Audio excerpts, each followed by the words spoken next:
अंता के सियासी रण में सभी प्रत्याशी अपनी पूरी ताकत से प्रचार प्रसार में जुटे हैं और इस उपचुनाव में सियासी दलों की प्रतिष्ठा दांव पर है। कांग्रेस और बीजेपी के सीनियर लीडर्स के लगातार दौरों से अंता विधानसभा चुनाव का माहौल गर्म हो गया है। हर कोई सियासी समीकरण को अपने पक्ष में करने में लगा हुआ है।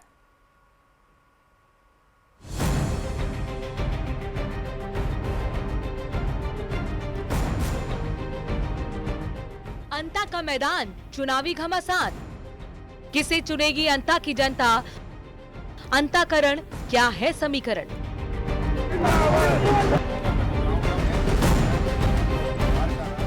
अंता उपचुनाव की जंग में बीजेपी और कांग्रेस दोनों ही पार्टियों ने पूरी ताकत झोंक दी है। गांव ढाणियों तक नेताओं की रैलियों, नुक्कड़ सभाओं और जनसंपर्क का सिलसिला जारी है। बीजेपी प्रत्याशी मोरपाल सुमन के समर्थन में उप मुख्यमंत्री प्रेमचंद बैरवा, चुनाव प्रभारी सांसद दुष्यंत सिंह, कैबिनेट मंत्री जोराराम कुमावत, ओटाराम देवासी और अनीता भदेल सहित कई सीनियर नेताओं ने दौरा किया। स्थानीय नेताओं के साथ साथ उन्होंने सभाएं कर वोट भी मांगे। तो हमें पूरा भरोसा है कि अंता की जनता ने ये मान लिया है कि भारतीय जनता पार्टी एक विजन लेके काम करती है और एक राष्ट्र निर्माण के लिए एक राष्ट्र नीति तैयार करके काम करती है। तो ऐसी पार्टी को निश्चित रूप से, क्योंकि विश्व में सबसे बड़ी पार्टी है और आम जन में भरोसा है कि भारतीय जनता पार्टी जो कहती है वो करती है। इसी भावना के साथ आम जन भावना भारतीय जनता पार्टी के साथ है। मोरपाल जी यहाँ से प्रत्याशी है और एक सरल स्वभाव के आदमी हैं। इसके अलावा बीजेपी प्रदेश अध्यक्ष मदन राठौर भी 2 दिवसीय प्रवास पर अंता मांगरोल क्षेत्र में रहेंगे। राठौर 31 अक्टूबर को मांगरोल कस्बे में नगर, देहात और कोयला मंडल के कार्यकर्ताओं, पदाधिकारियों, बूथ अध्यक्षों और बूथ समितियों से संवाद करेंगे। 1 नवंबर को वो अंता कस्बे में नगर, देहात और सीसवाली मंडल के कार्यकर्ताओं से मुलाकात कर मोरपाल सुमन के लिए समर्थन जुटाएंगे। इस दौरान वो विधानसभा चुनाव समिति, जिले के पदाधिकारियों और किसान संघ प्रतिनिधियों के साथ बैठक भी करेंगे। वहीं दूसरी ओर कांग्रेस प्रत्याशी प्रमोद जैन भाया ने भी पूरी ताकत लगा रखी है। चुनावी मैदान में उनकी पत्नी और जिला प्रमुख उर्मिला जैन भाया भी लगातार जनसंपर्क कर रही हैं। कोटा के पूर्व विधायक प्रहलाद गुंजल ने भी अंता क्षेत्र में भाया के समर्थन में जनसंपर्क किया। कांग्रेस की टीम लगातार ग्रामीण इलाकों में सभाएं कर रही है और मतदाताओं से भाया को समर्थन देने की अपील कर रही है। अंता में जाति ही जीत का सबसे बड़ा फैक्टर मानी जाती है। इस विधानसभा में करीब 2.25 लाख मतदाता हैं। इनमें माली समाज के लगभग 40,000, अनुसूचित जाति के 35,000, मीणा समाज के 32,000, मुस्लिम वोटर 20,000 और ब्राह्मण मतदाता करीब 18,000 हैं। ये सभी प्रत्याशी की जीत में अहम रोल रखते हैं। बीजेपी और कांग्रेस दोनों के शीर्ष नेताओं के लगातार दौरे से अंता उपचुनाव का सियासी माहौल गर्म है। तो वहीं निर्दलीय प्रत्याशी नरेश मीणा ने भी पूरा जोर लगा रखा है। अंता सीट पर 11 नवम्बर को वोटिंग होगी और 14 नवम्बर को रिजल्ट आएगा। और वहीं भाजपा भी इस पूरे मौके में जो है अपनी ताकत झोंके हुए है और किसी भी तरह इस चुनाव को जीतना चाहती है। तो वहीं कांग्रेस भी इस चुनाव में बाजी मार अपनी ताकत बढ़ाना चाहती है। लेकिन देखना होगा अंता के रण में आखिर बाजी कौन मारता है। विपिन तिवारी, न्यूज़ 18 राजस्थान 12। जयपुर ग्रामीण से बीजेपी सांसद राव राजेंद्र सिंह पर हाईकोर्ट का बड़ा एक्शन हुआ। जस्टिस विनोद कुमार भारवानी की बेंच ने सांसद को 1 नवंबर को कोर्ट में तलब किया है। ये मामला 2024 लोकसभा चुनाव में मतगणना को लेकर उठी धांधली की शिकायतों से जुड़ा है। 1615 वोटों से हारे उम्मीदवार की याचिका पर कोर्ट ने सांसद को पेश होने के आदेश दे दिए हैं।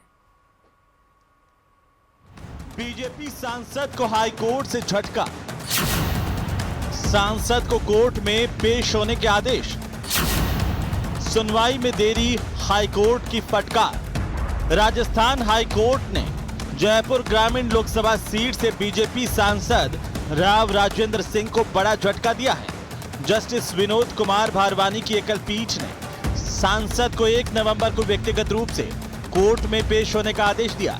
यह निर्देश पिछले चुनाव में कांग्रेस के पराजित उम्मीदवार अनिल चोपड़ा की याचिका पर सुनवाई के दौरान दिया गया, जिसमें 2024 के लोकसभा चुनाव के मतपत्रों की पुनर्गणना की मांग की गई है। बताया जा रहा है कि सुनवाई में लगातार देरी के चलते सख्ती दिखाते हुए हाईकोर्ट ने एक पेपर पब्लिश करके बीजेपी सांसद को तलब किया है। 4 जून को जब जयपुर ग्रामीण के अंदर लोकसभा का परिणाम आया, मैंने तब भी कहा कि मैं इस परिणाम को स्वीकार नहीं करता और निश्चित रूप से जयपुर ग्रामीण में चुनाव परिणाम में धांधली हुई। उसके बाद जब मैं हाईकोर्ट गया तो हाईकोर्ट ने बार बार यहाँ के सभी प्रत्याशियों को नोटिस जारी करे और जो भारतीय जनता पार्टी के प्रत्याशी थे वो कोर्ट के अंदर बार बार गैर हाजिर रह रहे थे, लेकिन हाईकोर्ट ने 1 तारीख को उन्हें तलब किया है और नोटिस जारी किया है। निश्चित रूप से मुझे उम्मीद है कि आने वाले दिनों में माननीय हाईकोर्ट अपना पक्ष मेरे पक्ष में रखेगा और मुझे न्यायपालिका से पूरा भरोसा है। आइए अब जानते हैं कि आखिर पूरा मामला क्या है। दरअसल जयपुर ग्रामीण लोकसभा सीट से कांग्रेस प्रत्याशी अनिल चोपड़ा सिर्फ 1615 वोटों से हार गए थे। कांग्रेस उम्मीदवार ने मतगणना के दौरान अनियमितता और धांधली के आरोप लगाए थे। चोपड़ा का दावा है कि निर्वाचन आयोग ने नोटशीट में 2738 बैलेट पेपर खारिज होने का उल्लेख किया था। उन्होंने कहा कि रिटर्निंग ऑफिसर ने केवल 1225 बैलेट खारिज बताकर पुनर्गणना से इनकार कर दिया था। याचिका में यह भी कहा गया कि जीत का अंतर खारिज मतों की संख्या से कम है, इसीलिए पुनर्गणना जरूरी है। आपको बता दें कि इससे पहले 20 अगस्त को भी हाईकोर्ट ने बीजेपी सांसद राव राजेंद्र सिंह को नोटिस जारी किए थे, लेकिन उस समय वे हाईकोर्ट में पेश नहीं हुए, जिस पर हाईकोर्ट ने इस बार सख्ती दिखाते हुए सांसद के आवास पर ही नोटिस चस्पा करने के आदेश दिए थे। साथ ही निर्वाचन विभाग की ओर से पैरवी नहीं करने पर आयोग को भी फटकार लगाई थी।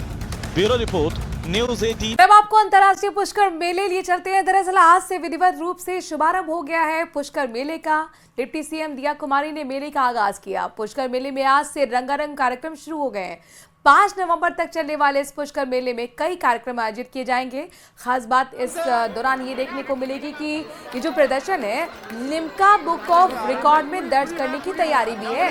इसके अलावा महिलाओं का चरी नृत्य भी आकर्षण का खास केंद्र रहेगा। डिप्टी सीएम दिया कुमारी और जल संसाधन मंत्री सुरेश रावत ने पूजा अर्चना और झंडारोहण के साथ मेले का शुभारंभ किया है। 121 नगाड़ा वादकों की थाप और गुब्बारे की उड़ान के साथ पुष्कर में एक बार फिर सांस्कृतिक उत्सव का माहौल बन गया है।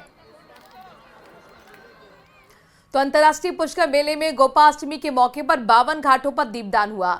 इस दौरान जिला प्रशासन की ओर से 1.25 लाख दीपक जलाए गए। स्कूली बच्चे, सामाजिक संस्थाएं और प्रशासनिक अधिकारी कर्मचारी इसमें शामिल थे। दीपदान के मौके पर बड़ी संख्या में विदेशी पर्यटक भी पहुंचे।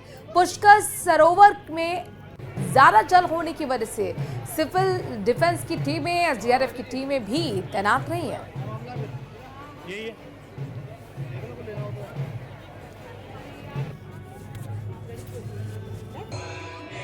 तीर्थराज पुष्कर में आज अंतर्राष्ट्रीय मेले की विधिवत शुभारंभ हो गया है। धार्मिक मेले की शुरुआत के साथ ही आज महाआरती का आयोजन किया गया है। तीर्थराज पुष्कर में हम मौजूद हैं। आप देखेंगे चारों तरफ जो है 52 घाट हैं। 52 घाटों पर जो है लाइटिंग की गई है।